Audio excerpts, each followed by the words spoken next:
बिस्मिल्लाहिर्रहमानिर्रहीम। अस्सलाम वालेकुम नाज़रीन। डिवीजनल कमिश्नर फैसलाबाद इशरत अली ने कोरोना की मौजूदा सूरत हाल पर ज़िले इंतज़ामिया और पाक आर्मी के आला अफसरान से एक अहम मीटिंग की। हमारे डिवीजनल ब्यूरो चीफ मियाँ एजाज असलम के मुताबिक उन्होंने कोरोना के खिलाफ जारी इक़दाम और ज़ेर इलाज मरीज़ों के इलाज मुआवजे के हवाले से आगाही हासिल की। Deputy commissioner Faisalabad Mohammad Ali, vice chancellor medical university doctor Zafar Ali Chaudhry, CEO health doctor Mushtaq Sapra और दीगर अफसरान भी इस मौके पर मौजूद थे।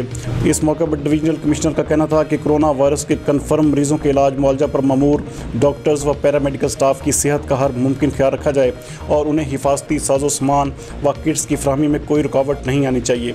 उनका मज़ीद कहना था कि नेगेटिव आए हुए मुसाफिरों को उनके आबाई घरों में भिजवाने में ताख़ीर न की जाए।